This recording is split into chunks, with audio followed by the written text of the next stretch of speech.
तो hello everyone. तो आज हम लोग फिर से एक नया क्वेश्चन के साथ आए हैं और ये जीएस पेपर 2 से बिलोंग करता है। तो ये बेसिकली जो टॉपिक है हमारा पार्लियामेंट एंड स्टेट लेजिस्लेचर, उसका structure, functioning, conduct of business, power, privilege, issue, यही सबसे रिलेटेड है। तो चलिए आते हैं हम लोग क्वेश्चन में। क्वेश्चन जो है related to no confidence motion है। तो हम लोग को पता है कि आजकल का पार्लियामेंट में यही नो कॉन्फिडेंस मोशन के ऊपर ही बात चल रहा है।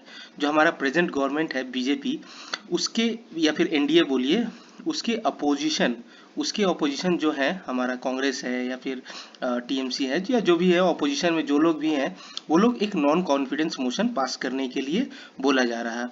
इस नॉन कॉन्फिडेंस मोशन में क्या होगा कि पहले 50 लोगों का एक राजी किया जाएगा कि हाँ ये लोग चाहते हैं कि नो कॉन्फिडेंस मोशन जो है लाया जाए, और उसके बाद स्पीकर अप्रूव करेंगे और उसके बाद क्या होगा कि एक वोटिंग होगा। अगर वोटिंग में 50% प्लस वन से या फिर 50% प्लस से अगर हमारा नो कॉन्फिडेंस मोशन पास होता है तो गवर्नमेंट को रिजाइन करना होगा। तो यही इशू है, चलिए देखते हैं। अगर आपको ये वीडियो अच्छा लगे तो लाइक और सब्सक्राइब जरूर कीजिएगा। तो क्वेश्चन है, एनालाइज करना है significance of no confidence motion in the parliamentary system as a means to uphold democracy and to ensure the political stability. तो हमारा सिग्निफिकेंस क्या है आजकल का जो पार्लियामेंट में हमारा इस नो कॉन्फिडेंस मोशन का सिग्निफिकेंस क्या है ये बताना है, और ये क्या हम लोग का डेमोक्रेसी को अपहोल्ड करता है और पॉलिटिकल स्टेबिलिटी लेकर आता है। तो यही क्वेश्चन है, इसको ज़्यादा नहीं 150 वर्ड में लिखना है। तो एनालाइज करना है तो हम लोग क्या करेंगे, स्ट्रक्चर में बांट लेंगे। स्ट्रक्चर जैसे कि अगर हम एक एग्जांपल दें तो हम लोग क्या कर सकते हैं, इसमें पर्पस ऑफ कॉन्फिडेंस और नो कॉन्फिडेंस मोशन रखेंगे, पर्पस, मैकेनिज्म, सिग्निफिकेंस और उसके बाद कंक्लूजन लिख देंगे। अब हम लोग आते हैं कि हम लोग क्वेश्चन को लिखेंगे कैसे। तो पहला इंट्रोडक्शन हो गया।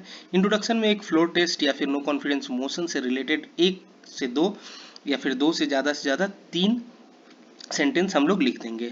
उसके बाद बॉडी में क्या लिखेंगे, पर्पस लिखेंगे, प्रोसीड्यूर रिक्वायरमेंट, इम्प्लीकेशन हो सकता है, ठीक है। उसके बाद हम लोग अपहोल्ड डेमोक्रेसी और प्रिंसिपल कैसे हो रहा है, हम लोग का इससे सिग्निफिकेंस ही लिखना है, और उसके बाद कंक्लूजन लिखना है।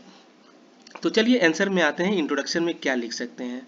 तो ये क्वेश्चन जो है इनसाइट, जो हम लोग का इनसाइट आईएएस है, इससे रिलेट करता है, ये जुलाई मंथ का है।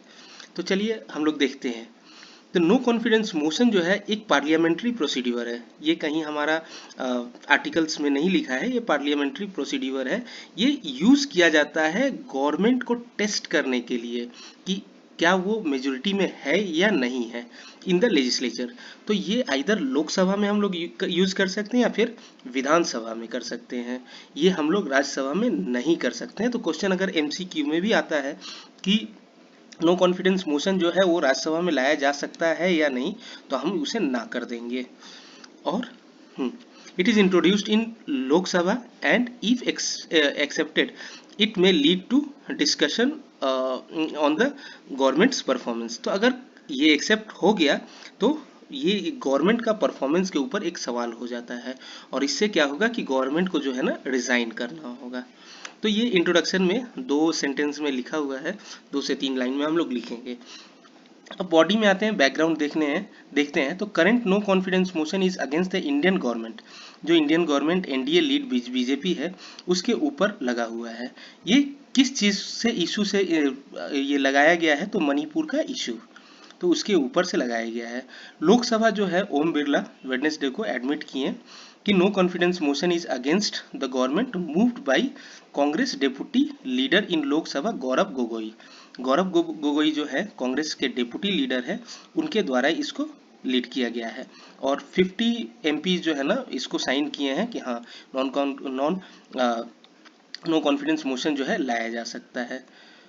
The motion is supported by constituents of opposition India alliance. तो हम लोग को पता है एक इंडिया अलायंस बना है, यही अपोजिशन जो है वो लाया गया है।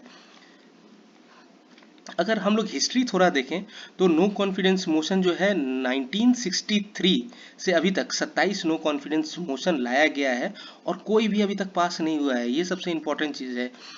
तो कोई भी आज तक पास नहीं किया गया है। तो पहला जो लाया गया था वो अगेंस्ट जवाहरलाल नेहरू के अगेंस्ट में लेकर आया गया था।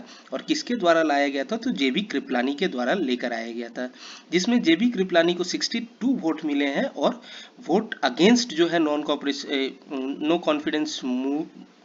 कॉन्फिडेंस मोशन के जवाहरलाल नेहरू को 347 वोट मिला। अब आगे देखते हैं तो 2003 के बाद 2018 को ही ये नो कॉन्फिडेंस मोशन जो है राइज किया गया था। ये किसके द्वारा राइज किया गया था? तो श्रीनिवास केसिनी के द्वारा लेकर आया गया था अगेंस्ट नरेंद्र मोदी गवर्नमेंट। और इसमें नरेंद्र मोदी गवर्नमेंट 330 वोट लेकर आए थे, अगेंस्ट में था, और फॉर में था 135 वोट। अब पर्पस क्या है? तो हम लोग का क्या है कि जो काउंसिल ऑफ मिनिस्टर है वो जो कलेक्टिवली रिस्पॉन्सिबल टू लोकसभा है, ये आर्टिकल 75(3) में लिखा गया है। तो ये क्या है कि ये एक टाइप से क्या है कि हमारा इस चीज को रिप्रेजेंट करता है कि जो कैबिनेट है वो एक टाइप का गवर्नमेंट है, और ये इसी के ऊपर लेकर आया जाता है no confidence motion. In parliamentary democracy government can be a power. अगर गवर्नमेंट है, क्या है पार्लियामेंट्री डेमोक्रेसी में क्या है कि गवर्नमेंट जो है पावरफुल रहता है, और अगर इसके ऊपर अगर नहीं लाया जाए नो कॉन्फिडेंस मोशन तो ये बात ज़्यादा से ज़्यादा पावरफुल बनना शुरू कर सकता है। मैकेनिज्म क्या है इसका? तो a no confidence motion is against the government introduce only in Lok Sabha under the rule 198, और a motion of no confidence can be admitted when a minimum of 50 जो है मेंबर जो है उसको सपोर्ट करेगा, तभी लाया जा सकता है। और स्पीकर जो है एक बार सेटिस्फाई होना चाहिए इसको लाने के पहले। और अगर MP who supports the motion highlights, अगर कोई एमपी है इसको लेकर आ रहा है तो उसको हाइलाइट्स करना होगा कि गवर्नमेंट शॉर्टकमिंग जो अभी का इशू है, मणिपुर का इशू, ये गवर्नमेंट शॉर्टकमिंग्स ही बताता है। ट्रेजरी या फिर bench response to the issue they raise. Finally एक वोट होगा, और जिसमें अगर नो कॉन्फिडेंस मोशन पास होता है तो गवर्नमेंट को bound to vacate the office छोड़ना ही होगा। अगर सिग्निफिकेंस देखा जाए तो ये एक इम्पॉर्टेंट टूल है, और अगर मोशन जो है 51 मतलब 50% प्लस से अगर पास होता है, इन फेवर रहता है, तो गवर्नमेंट जो है इससे शो करता है कि जो प्रेजेंट गवर्नमेंट है वो मेजोरिटी लॉस्ट कर चुका है, और उसको रिक्वायर है कि आप रिजाइन कर दीजिए। The position may also asks to demonstrate its majority after bringing a no confidence motion. Opposition का क्या है कि ये लोग बोलेंगे ही कि आप अपना दिखाइए कि मेजोरिटी है कि नहीं। अगर government no confidence motion pass नहीं होता है तो जो प्रेजेंट गवर्नमेंट है वो अपना शक्ति डेमोन्स्ट्रेट कर सकता है कि हम अभी भी पावरफुल हैं। At a time when opposition also bring the no confidence motion to force government to discuss on important issue. कभी कभी नो कॉन्फिडेंस मोशन इसलिए भी लाया जाता है कि ये लोग ऑपोजिशन चाहते हैं कि इंपॉर्टेंट इशू है उसको डिस्कस किया जाए। तो ये हमारा कुछ सिग्निफिकेंस हुआ। अब कंक्लूजन क्या है? तो इसमें बोला गया no confidence motion is a crucial legislative tool. एक क्रूशियल लेजिस्लेटिव टूल है use to uphold the government accountable. तो गवर्नमेंट क्या क्या कर रहा है, अगर खराब काम कर रहा है तो ये एक टाइप का क्रूशियल लेजिस्लेटिव टूल है जिसके कारण हम लोग गवर्नमेंट को हटा सकते हैं, फोर्स टू रिजाइन करवा सकते हैं।